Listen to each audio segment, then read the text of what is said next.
ಬನ್ನಿ ಸ್ನೇಹಿತರೆ, ನಮ್ಮ ಹಿಂದಿನ ಎಪಿಸೋಡು ಬಹಳ ಸೂಕ್ಷ್ಮ, ಬಹಳ ವಿಚಾರ, ಬಹಳ ಆಳಕವಾಗಿ ವಿಶ್ಲೇಷಣೆ ಮಾಡಬೇಕು. ಇಲ್ಲ ಅಂದರೆ ಏನಾಗುತ್ತೆ, ನನ್ನ ದೇಶದ್ರೋಹಿ, ನನ್ನ ಸಮಾಜ ದ್ರೋಹಿ, ಮಾನವತಾವಾದಿ ವಿರೋಧಿ, ದೇಶ ವಿರೋಧಿ ಅಂತೆಲ್ಲ ಲೇಬಲ್ ಕಟ್ಬಿಡ್ಬೋದು. ಆದ್ದರಿಂದ ಆಳವಾಗಿ ವಿಶ್ಲೇಷಣೆ ಮಾಡಿ, ಎಷ್ಟು ಆಳವಾಗಿ ವಿಶ್ಲೇಷಣೆ ಮಾಡ್ತೀರಾ ಅಷ್ಟು ನಮ್ಮ ದೇಶಕ್ಕೆ ಒಳ್ಳೆಯದು, ಮಾನವ ಧರ್ಮಕ್ಕೆ ಒಳ್ಳೆಯದು, ಡೆಮಾಕ್ರಸಿಗೆ ಒಳ್ಳೆಯದು ಅಂತೇಳಿ ಇಂದಿನ ಎಪಿಸೋಡ್ ಶುರು ಮಾಡ್ತಿದ್ದೀನಿ. ಇಂದಿನ ಎಪಿಸೋಡ್ ಶುರು ಮಾಡ್ತೀನಿ ಅಂತಂದರೆ ನೋಡಿ, ಯಾರದ್ದಾರೋ ಒಬ್ಬ ವ್ಯಕ್ತಿ ಬಗ್ಗೆ ಮಾತಾಡಬೇಕು. ಯಾಕೆಂದರೆ ವ್ಯಕ್ತಿಗಳಿಂದಲೇ ದೇಶ ಹಾಳಾಗೋದು, ವ್ಯಕ್ತಿಗಳಿಂದಲೇ ದೇಶ ಉದ್ಧಾರ ಆಗೋದು.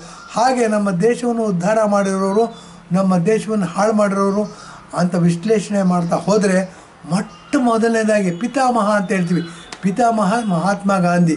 ಗಾಂಧೀಜಿ ಮೋಹನದಾಸ ಕರ್ಮಚಂದ ಗಾಂಧಿ ಅವ್ರಿಗೇನು ಮಾಡಿದ್ವಿ, ಮಹಾತ್ಮ ಅಂತ ಹೆಸರಿಟ್ಬಿಟ್ವಿ. ಮಹಾತ್ಮ ಅಂತಂದರೆ ಪರಮಾತ್ಮ, ಮಹಾತ್ಮ. ಪರಮಾತ್ಮ ಅಂತಂದರೆ ಶ್ರೇಷ್ಠವಾದ ಆತ್ಮ, ಮಹಾತ್ಮ ಅಂದರೆ ಪರಮಾತ್ಮನಿಗಿಂತಲೂ ಶ್ರೇಷ್ಠವಾದ ಆತ್ಮ ಇಟ್ಕೊಂಡಿರ್ತಕ್ಕಂಥ ಮಹಾತ್ಮ ಗಾಂಧಿ. ಆ ಮಹಾತ್ಮ ಗಾಂಧಿ ಮಾಡಿರೋದು ಅವಾಂತರಗಳು ಒಂದಿಂದ ಎರಡು ಅಂತ ಹೇಳೋಕ್ಕಾಗಲ್ಲ.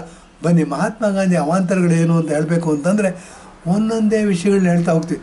ಮಹಾತ್ಮ ಗಾಂಧಿ ಮಹಾತ್ಮ ಅನ್ನೋದಕ್ಕೆ ಎಲಿಜಿಬಲ್ಲ, ಎಷ್ಟರ ಮಟ್ಟಿಗೆ ಇವ್ರನ್ನ ನಂಬಿಕೆಗೆ ಅರ್ಹರು ನೋಡಿ. ಅವರು ಒಂದು ಮಾತು ಹೇಳ್ತಾರೆ, ಏನು ಅಂತಂದರೆ ಮಹಾತ್ಮ ಅಂತ ಕರೆಯೋಕ್ಕೆ ಶುರು ಮಾಡಿಬಿಟ್ಟಿರ್ತೀವಿ ನಾವು. ಬ್ರಿಟಿಷರು ಅವ್ರನ್ನ ಬಹಳ ಗೌರವ ಕೊಟ್ಟು ನೋಡ್ತಿರ್ತಾರೆ. ಯಾಕೆ ಅಂತಂದರೆ, ನಾನು ಹಗಲೆಲ್ಲ ಹೇಳ್ತಿರ್ತೀನಿ ಕಾಸ್ಟ್ ಲೀಡರು, ಮಾಸ್ ಲೀಡರು ಅಂತ. ಜವಾಹರ್ಲಾಲ್ ನೆಹರು ಕಾಸ್ಟ್ ಲೀಡರ್ ಅಂದರೆ ದುಡ್ಡು ಇರುತ್ತೆ ಇವ್ರ ಹತ್ರ ಎಷ್ಟು ದುಡ್ಡು ಇರುತ್ತೆ ಅಂತಂದರೆ, ನಮ್ಮ ಮೈಸೂರು ಅರಮನೆನೇ ಎಲ್ಲರೂ ನೋಡಿರ್ತೀರ. ಇದೇ ತರಹದ ಒಂದು ಸಣ್ಣ ಅರಮನೆ ನೋಡಿ. ಇಂದಿನ ಅಲಹಾಬಾದ್ ಅಂದರೆ ಈಗ ಯೋಗಿ ಆದಿತ್ಯನಾಥ್ ಅವರು ನಮ್ಮ ಪ್ರಬುದ್ಧ ರಾಜಕಾರಣಿ, ನಮ್ಮ ನಿಜವಾದ ರಾಜಕಾರಣಿ, ನಿಜವಾದ ಹಿಂದೂಗಳ ಲೀಡರು. ಅವರು ಉತ್ತರ ಪ್ರದೇಶದ ಮುಖ್ಯಮಂತ್ರಿ ಆಗಿದ್ದಾರೆ. ಅವರು ಯೋಗಿ ಆದಿತ್ಯನಾಥ್ ಅಂತ ಅಂದ್ಬಿಟ್ಟು, ಮಹಂತ ಅವೈದ್ಯನಾಥ್ ಅವರ ನಂತರ ಇವರು ಅಧಿಕಾರ ತಗೊಂಡಿರ್ತಕ್ಕಂಥವ್ರು. ಮತ್ತು ಉತ್ತರ ಪ್ರದೇಶನ ಬಹಳ ಆಯಾಮಗಳಿಂದ ಮುಂದುವರಿಸ್ತಾ ಇರ್ತಕ್ಕಂಥವ್ರು. 2ನೇ ಬಾರಿ ಇವರು ಮುಖ್ಯಮಂತ್ರಿಯಾಗಿ ಆಯ್ಕೆಯಾಗಿದ್ದಾರೆ. ಇನ್ನೇನು 3ನೇ ಬಾರಿನೂ ಆಯ್ಕೆ ಆಗ್ತಾರೆ, ಅದರಲ್ಲೇನು ಸಂಶಯ ಬೇಡ.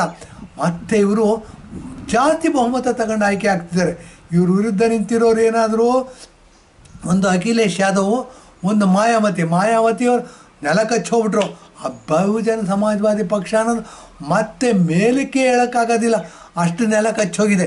ಇನ್ನು ಉಳಿದಿರ್ತಕ್ಕಂಥವ್ರು ಅಖಿಲೇಶ್ ಯಾದವ್. ಈ ಎಲೆಕ್ಷನ್ ಏನಾದರೂ ಉತ್ತರ ಪ್ರದೇಶದಲ್ಲಿ ಎಲೆಕ್ಷನ್ ನಡೀತು ಅಂದರೆ ಅವರು ಸಹ ನೆಲ ಕಚ್ತಾರೆ. ಅವ್ರು ಯಾಕೆ ಅಂತಂದರೆ ಹಿಂದೂ ವಿರೋಧಿಯವರು. ಹಿಂದೂ ವಿರೋಧಿ ಅಂತ ಯಾಕೆ ಹೇಳ್ತಿದ್ದೀನಿ ಅಂದರೆ, ಅದಕ್ಕೆ ಉಲ್ಲೇಖಗಳನ್ನ ಕೊಡಬೇಕಾಗುತ್ತೆ.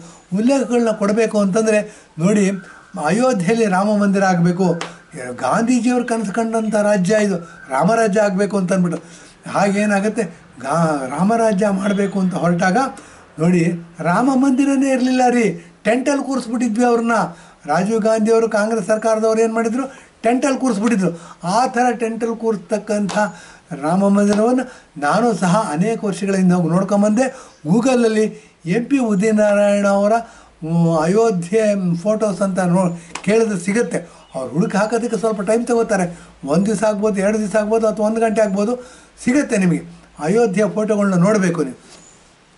ಆ ಥರ ಅಯೋಧ್ಯೆಯಲ್ಲಿ ರಾಮ ಮಂದಿರವನ್ನು ಟೆಂಟಲ್ಲಿ ಕೂರಿಸ್ಬಿಟ್ಟಿದ್ರು.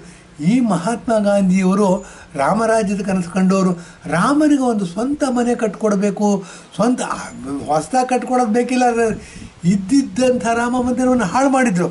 ಅದನ್ನು ರಾಮರಾಜ್ಯದ ಕನಸು ಕಂಡವರಿಗೆ ರಾಮ ಮಂದಿರ ಕಟ್ಟಬೇಕು ಅನ್ನೋ ಕನಸು ಬೀಳಲಿಲ್ಲ ಅಂತ ಹೊಳಿಲಿಲ್ಲ ಅಂತಂದರೆ, ಈತ ನಿಜವಾಗಲೂ ಮಹಾತ್ಮ ಅಂತ ಕರೆದುಬಿಟ್ಟು ನಾವು ಅಪಮೌಲ್ಯ ಮಾಡಿಬಿಟ್ಟು ಆ ಶಬ್ದಕ್ಕೆ ಅನ್ನೋ ಪ್ರಶ್ನೆ ಹೇಳುತ್ತೆ. ಇದ್ರ ವಿವೇಚನೆ ನಿಮಗೆ ಬಿಡ್ತೀನಿ. ಮಹಾತ್ಮ ಅಂತ ಕರೆದಿದ್ದು ತಪ್ಪು ಅನ್ನೋದು ನನ್ನ ವೈಯಕ್ತಿಕವಾದ ಅಭಿಪ್ರಾಯ. ಇರಲಿ, ಇದು ಒಂದು ಸೈಡ್ ಇಟ್ಕೊಂಡು ಮಹಾತ್ಮ ಅಂತ ಕರೆಯೋದು ತಪ್ಪು ಅಂತ ಯಾಕೆ ಹೇಳ್ತೀನಿ ಅಂದರೆ, ಇನ್ನೊಂದು ಉದಾಹರಣೆ ಕೊಡ್ತೀನಿ ಬನ್ನಿ. ಮೊಹಮ್ಮದ್ ಅಲಿ ಜಿನ್ನಾ ಮುಸಲ್ಮಾನರ ಲೀಡರು. ಆತ ಮುಸಲ್ಮಾನರಿಗೋಸ್ಕರ ಸಪ್ರೇಟ್ ದೇಶ ಆಗಬೇಕು ಅಂತ ಪ್ರತಿಪಾದಿಸ್ತಾ ಬಂದವರು. ಹಾಗೆ ಪ್ರತಿಪಾದಿಸ್ತಾ ಬಂದಾಗ ಮಹಾತ್ಮ ಗಾಂಧೀಜಿಯವರು ಹೇಳ್ತಾರೆ, ಪುಸ್ತಕದಲ್ಲಿ ಬರೆದಿದ್ದಾರೆ, ದೇಶನೇನಾದ್ರು ವಿಭಜನೆ ಮಾಡಬೇಕು ಅಂತಂದರೆ ನನ್ನ ದೇಹವನ್ನು ತುಂಡು ಮಾಡಿ ಫಸ್ಟು, ಆಮೇಲೆ ದೇಶ ವಿಭಜನೆ ಮಾಡಿ ಅಂತಂದ್ಬಿಟ್ಟು. ನಾಥರಾಮ್ ಗೋಡ್ಸೆ ಅವರು ಸುಪ್ರಸಿದ್ಧ ಲಾಯರ್ ಹೌದವರು, ಮತ್ತು ತುಂಬ ವಿಚಾರವಾದಿ. ಅವನಿಗೆ ಭಾಳ ರಕ್ತ ಕುದಿಯುತ್ತೆ. ಹಾಗಾಗಿ ಆತ ವಿಕೋಪಕ್ಕೆ ಹೋದ ಅಂತ ಹೇಳ್ಬೋದು. ಅವರೇನು ಮಾಡ್ತಾರೆ, ಮಹಾತ್ಮ ಗಾಂಧಿನ ಒಂದು 10 ವರ್ಷ ಮುಂಚೆನೇ ಕೊಂದಿದ್ರೆ ನಮ್ಮ ದೇಶ ಅಖಂಡವಾಗಿ ಉಳಿತಿತ್ತು. ಪಾಕಿಸ್ತಾನ ಈ ಭಾರತ ದೇಶದಲ್ಲಿ ಒಂದಾಗಿಲ್ಲ. ಆವಾಗ ಸೆಕ್ಯುಲರನ್ನು ಹೊರಡು ನಮಗೆ ಜಾಸ್ತಿ ಮೌಲ್ಯ ಬರ್ತಿತ್ತು, ಮೌಲ್ಯವರ್ಧನೆ ಆಗ್ತಿತ್ತು. ಸೆಕ್ಯುಲರ್ನ ಹೊರಡಿಗೆ ಜಾಸ್ತಿ ಬೆಲೆ ಸಿಗೋದು. ಈಗೇನಾಗಿದೆ, ನಾವು ಮುಸಲ್ಮಾನರಿಗೋಸ್ಕರ ಪಾಕಿಸ್ತಾನ ಮಾಡಿಕೊಟ್ವಿ, ಉಳಿದಿದ್ದನ್ನು ಹಿಂದೂಗಳಿಗೋಸ್ಕರ ಹಿಂದೂಸ್ತಾನ ಅಂತ ಕರೀಲ್ಲ ರೀ. ಮೋಸ ಹೋಗಿದ್ದು ನಾವು ಹಿಂದೂಗಳು ಇಲ್ಲೇ. ಎಷ್ಟೇ ಓದಿರಲಿ, ಎಷ್ಟೇ ಇದಿರಲಿ, ಅಮಾಯಕರು, ಅನಕ್ಷರಸ್ಥರು ನಾವು. ಏನಾಯಿತು, ಹಿಂದೂ ದೇಶ ಅಂತ ಕರೆಯಬೇಕಿದ್ದನ್ನು ಬಿಟ್ಬಿಟ್ಟು ಸೆಕ್ಯುಲರ್ ಅಂತ ಕರೆದು ಮುಸಲ್ಮಾನರನ್ನ ಓಲೈಸ್ತಾ ಬಂದ್ವಿ. ಹಿಂದೂಗಳನ್ನ ಸೆಕೆಂಡ್ ಗ್ರೇಡ್ ಸಿಟಿಸನ್ ಅಂತ ಮಾಡಿದ್ವಿ. ಅಂಬೇಡ್ಕರ್ ಅವರು ಹಿಂದೂ ಕೋಡ್ ಬಿಲ್ ಅಂದ್ಬಿಟ್ಟು ತರ್ತಾರೆ. ಅದನ್ನು ನಮ್ಮ ಸಂವಿಧಾನದಲ್ಲಿ ತಿರಸ್ಕೃತ ಆಗುತ್ತೆ. ಆವಾಗ ಅವ್ರು ರಾಜೀನಾಮೆ ಕೊಡ್ತಾರೆ. ಇದನ್ನೆಲ್ಲ ಮುಚ್ಚಾಕಿದ್ವಿ. ಅಂಬೇಡ್ಕರ್ ಅವ್ರನ್ನ ಸೋಲಿಸಿದ್ವಿ. ಇದೇ ಕಾಂಗ್ರೆಸ್ಸು, ಇದೇ ಜವಾಹರ್ಲಾಲ್ ನೆಹರು ಸೋಲಿಸಿದ್ರು. ಇದನ್ನೆಲ್ಲ ಮುಚ್ಚಾಕ್ತಾ ಹೋದರೆ ಮಹಾತ್ಮ ಗಾಂಧಿಯವರು ಒಂದು ಮಾತು ಹೇಳ್ತಾರೆ, ಸ್ವಾತಂತ್ರ್ಯ ಅಂತ ತಗೋಬೇಕು ಅಂದರೆ, ಸ್ವಾತಂತ್ರ್ಯನ ಸಿಗಬೇಕು ಅಂತಂದರೆ ಫಸ್ಟ್ ನನ್ನ ದೇಹವನ್ನು ತುಂಡರಿಸಿ ಅದ್ರ ಬಗ್ಗೆ ಮಾತಾಡಿ ಅಂತಾರೆ. ಆದರೆ ಏನಾಯಿತು, ಮಹಾತ್ಮ ಗಾಂಧಿ ಬದುಕಿದ್ರು, ಮೊಹಮ್ಮದ್ ಅಲಿ ಜಿನ್ನಾ ಬದುಕಿದ್ದ, ಜವಾಹರ್ಲಾಲ್ ನೆಹರು ಕಾಶ್ಮೀರಿ ಪಂಡಿತರು ಅಂತ ತಮ್ಮನ್ನು ತಾವು ಪರಿವರ್ತನೆ ಮಾಡ್ಕೊಂಬಿಟ್ಟಿದ್ರು.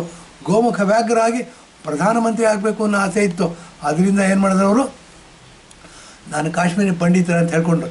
ಇಷ್ಟೆಲ್ಲ ಆಗಿ ಮಹಾತ್ಮ ಗಾಂಧೀಜಿ ನನ್ನ ದೇಹವನ್ನು ತುಂಡು ಮಾಡಿ ಆನಂತರ ದೇಶವನ್ನು ತುಂಡು ಮಾಡಿ ಅಂತ ಹೇಳಿದ ಮಹಾತ್ಮ ಗಾಂಧಿ ಕಣ್ಣೆದುರೇ ದೇಶ ತುಂಡಾಗೋಯ್ತು.